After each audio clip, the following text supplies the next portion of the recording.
जो धर्म माणसाला स्वातंत्र्य, समता आणि बंधुभाव शिकवतो तोच खरा धर्म. शिका, संघटित व्हा आणि संघर्ष करा आणि आपल्या न्यायासाठी, आपल्या हक्कासाठी नेहमी लढायला शिका. अशा अनेक प्रेरणादायी वाक्यांनी आपल्या विद्यार्थी जीवनामध्ये ज्यांनी ज्ञानाचा प्रकाश टाकण्याचं काम केलं, ज्यांच्या एवढा मोठा संघर्षाचा गाथा जो समजल्यानंतर, जो वाचल्यानंतर हा कधीच झुकणार नाही हा आपला माथा, असे डॉक्टर महामानव विश्वरत्न डॉक्टर बाबासाहेब आंबेडकर यांची आज जयंतीनिमित्त आपण सगळ्यांना शुभेच्छा देतो. ज्यांचे गुरु, शिक्षण क्रांतीचे खऱ्या अर्थाने जनक, क्रांतीसूर्य महात्मा ज्योतिराव फुले, शिक्षक दिनाचे खऱ्या अर्थाने मानकरी, यांचे शिक्षक डॉक्टर बाबासाहेब आंबेडकर यांची आज जयंती आणि जयंतीनिमित्त या ठिकाणी आपला हा व्हिडिओ. जय हिंद, नमस्कार विद्यार्थी मित्रांनो, मी समाधान महाजन. बहुतेक दिवसापासून आपला व्हिडिओ आलेला नव्हता कारण की काही अडचणींमुळे या ठिकाणी व्हिडिओ थांबलेला होता. आता मी सध्या स्थितीमध्ये कुठल्या ठिकाणी आहे, काय आहे, मी ते आपल्याला शेअर नाही करू शकत, परंतु अनेक अडचणींमुळे हा व्हिडिओ बनवू शकत नव्हता. मी ज्या भागात आहे त्या भागामध्ये शून्य प्रमाणामध्ये रेंज आहे असं तुम्ही समजून घ्या. परंतु मी आता एका ठिकाणी, एका प्लेसवर मी पूर्ण एका ठिकाणी टेकडीवर मी आलेलो याने व्हिडिओ बनवण्याच्या ठिकाणी प्रयत्न करत आहे आणि नक्कीच मी एखाद्या रेंजमध्ये जाऊन हा व्हिडिओ 100% तुम्हाला अपलोड करेल मी दुपारपर्यंत.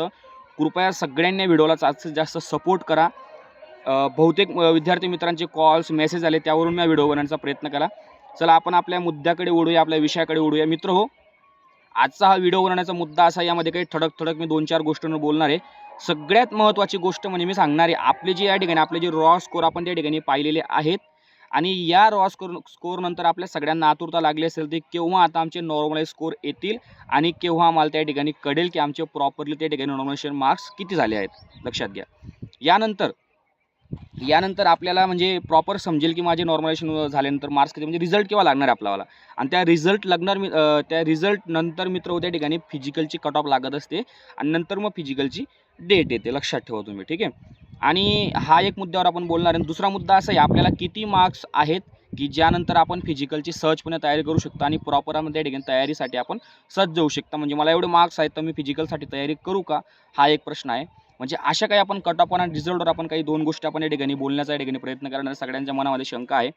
तर मित्र लक्षात घ्या, ज्याप्रमाणे आपल्याला माहिती असेल की 30 मार्च रोजी आपल्याला तो एक्स्ट्रा जो एक्झाम झाला तो पेपर त्या ठिकाणी परिपूर्ण संपल्यानंतर आपले आन्सर की आली, आपण सगळ्यांनी रॉ स्कोर पाहिले असतील. तर मिनिमम मित्र लक्षात ठेवा 20 ते 25 दिवसाच्या आतमध्ये त्या ठिकाणी आपली आन्सर म्हणजे जी आपली रिझल्ट असतो, रिझल्ट येत असतो. रिझल्टचा अर्थ असतो की त्यामध्ये आपले रॉ स्कोर आणि साईटला नॉर्मलाइज झालेले त्या ठिकाणी कोर्स येतात. सो आपल्या त्या ठिकाणी स्कोर दिसतात आपल्याला त्या ठिकाणी. लक्षात ठेवा. तर ते जवळजवळ आपल्या ह्या महिन्याच्या लास्टमध्ये, म्हणजे जवळ आजची तुमची 14 तारीख आहे, तर 25 ते 30 तारीख दरम्यान त्या ठिकाणी येण्याची परिपूर्णपणे शक्यता आहे आणि लवकरात लवकर या महिन्याच्या आतमध्ये तरी यायला पाहिजे. परंतु काही गोष्टी एक्सपेक्टेड अशा घडलेल्या आहे. मी स्वतः माझ्या मित्रांशी संपर्क साधलेला आहे कारण की जे माझे मित्र सीजीएलसाठी आहेत त्यांच्याशी मी कॉन्टॅक्ट करण्याचा ठिकाणी प्रयत्न केला. त्यांनी मला एकच उत्तर दिलेलं आहे ठिकाणी की 20 ते 25 दिवसामध्ये ते 99% चान्स राहतो येण्याचा.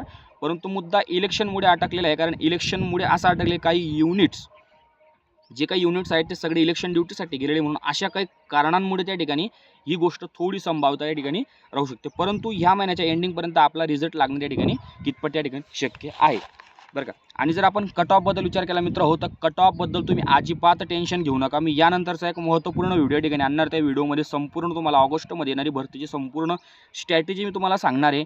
संपूर्ण मटेरियल मी त्या ठिकाणी शेअर करणार आहे.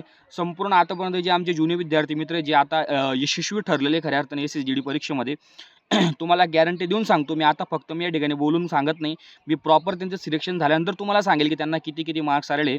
त्यांना भरपूर चांगल्या प्रमाणात मार्क्स आलेले की त्यांचं सिलेक्शन होऊ शकतं. ती सगळी स्ट्रॅटेजी मी, सगळी प्लेलिस्ट मी या ठिकाणी देणार आहे. आणि तुम्हाला जे अभ्यासाचे नियोजन सांगणार ते प्रॉपर 15 दिवस तुम्ही फॉलो करा. जर 15 दिवसानंतर तुम्हाला वाटलं की खऱ्या अर्थाने जर माझा फायदेशीर होत नाही, माझा अभ्यास सिलेबस कव्हर होत नाही, तर तुम्ही कृपया ते माझं सांगितलं सगळं स्किप करा. परंतु मी गॅरंटी देतो सगळ्या गोष्टी, सगळं मटेरियल असेल, सगळ्या प्लेलिस्ट असेल, सगळ्या आपल्याला एकदम शॉर्टकट पद्धतीने परिपूर्ण उपयोगी ठरतील असं मी त्या ठिकाणी तुम्हाला ग्वाही देतो. आणि आपल्या या स्वप्नांसाठी माझंही त्या ठिकाणी काहीतरी मी योगदान किंवा माझं एक म्हणजे मी कर्तव्य समजतो की मला आवडतं की माझ्या मित्रांच्या तयारीमध्ये मी सहभागी घ्यावं. त्यांना कुठल्या प्रकारे कन्फ्युजन नाही हो. त्यांना एखाद्या विषयाबद्दल डाऊट असेल तर मला कमेंट बॉक्समध्ये विचारा. कुठल्या प्रकारचा डाऊट विचारा, मी या ठिकाणी उत्तर देण्याचा नक्की प्रयत्न करेल. पण काहीतरी कामानिमित्त असल्यामुळे, रेंज नसल्यामुळे मी 2-4 दिवसापासून मी कमेंटचा रिप्लाय पण देऊ नाही शकत, कारण की ते नेट बिलकुल शून्य प्रमाणात चालत. मी अशा ठिकाणी या ठिकाणी आलेलो आहे. आपण आता आपल्याला किती मार्क्स आहे तर आपण ग्राउंडची तयारी करू शकतो मित्र.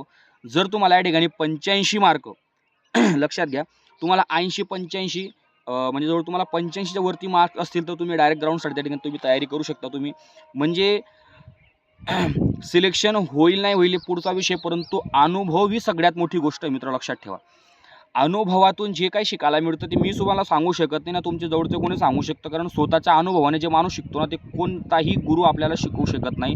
म्हणून तो अनुभव घेत चला, त्या गोष्टी शिकत चला, त्या गोष्टी समजत चला, त्या गोष्टी नोट करत चला आणि त्या गोष्टी समजून त्या कामामध्ये बदल करण्याचा प्रयत्न करा. कदाचित जर तुम्ही अनुभवातून शिकले, जर तुम्हाला आता तरी एखादी तुमची ड्रीम फोर्स समजा CISF असेल, SSF असेल, NIA असेल, काहीतरी चांगली फोर्स असेल, चांगली समजा तुम्हाला वाटतंय काहीतरी चला मला ही फोर्स पाहिजे आणि तुम्हाला समजा यावर्षी तुम्हाला BSF, आसाम रायफल, CRPF भेटत आहे, तर मित्र लक्षात ठेवा, मी शब्द देतो, जर तुम्ही आत्ता यावर्षी फेल झाले आणि जर तुम्ही तीच जिद्द, तीच चिकाटी तुमची मनाशी बाळगली आणि परत तीच तुम्ही तयारी सुरू ठेवली आणि चुका झालेल्यांची तुम्ही सुधारणा केली, अनुभवातून तुम्ही शिकण्याचा प्रयत्न केला, तुम्ही रडायला नाही लढायला शिकले, तर गॅरंटी देऊन सांगतो पुढच्या वेळेस तुम्ही कित्येक पटीने तुम्ही भारी फोर्समध्ये सिलेक्शन घ्याल किंवा याच्यापेक्षा चांगल्यात चांगल्या अजून नोकरीमध्ये सिलेक्शन घ्याल. परंतु मला वाटतं वर्दीसारखी तुम्ही गौरवशाली नोकरी आहे, म्हणून चला ठीक आहे, आपल्या सगळ्यांना मी एकच सांगतो, रडू नका, लढायला शिका आणि पुढच्या भरतीसाठी आत्तापासून सज्ज व्हा, तयारी करा. मार्क्स किती असते तयारी करा. मेडिकलचा डाऊट असेल मेडिकलचा व्हिडिओ पाहून घ्या. मी वारंवार एक व्हिडिओ 2-2 बनवणार नाही, तो मेडिकलचा व्हिडिओ तुम्ही पाहून घ्या. डाऊट असतील ते आता क्लिअर करून घ्या. तुम्हाला काही डोळ्यांचा प्रॉब्लेम असेल, ऑपरेशन वगैरे, डॉक्टरांची सल्ला घ्या, डॉक्टरांकडनं त्या गोष्टी समजून घ्या. आणि जर तुमचं एखादं कधी कोणीतरी गोंदलेलं असेल तर कोणाचं ऐकू नका. 0% गोंदलेलं चालत नाही. तुम्ही रिस्क घेऊ नका. आत्तापासून तुम्ही लेझरने त्या ठिकाणी तुम्ही लेझरने रिमूव्ह करून घ्या. एखादा दाताचा कुठला काहीतरी छोटा मोठा प्रॉब्लेम असेल तुम्ही त्या ठिकाणी आत्ताही रिमूव्ह करण्याचा प्रयत्न करा. छोट्या मोठ्या गोष्टी असतील आताच तुम्ही क्लिअर करा. तरी व्हिडिओ लांबत आहे म्हणून मी काही शंका असेल तुम्ही कमेंट बॉक्समध्ये नक्की सांगा आणि कुठल्या विषयावर तुम्हाला व्हिडिओ पाहिजे तुम्ही कमेंट बॉक्समध्ये मला सांगा. मी नक्की त्या विषयावर तुम्हाला व्हिडिओ बनवण्याचा या ठिकाणी प्रयत्न करेल. जय हिंद, नमस्कार, जय शिवराय.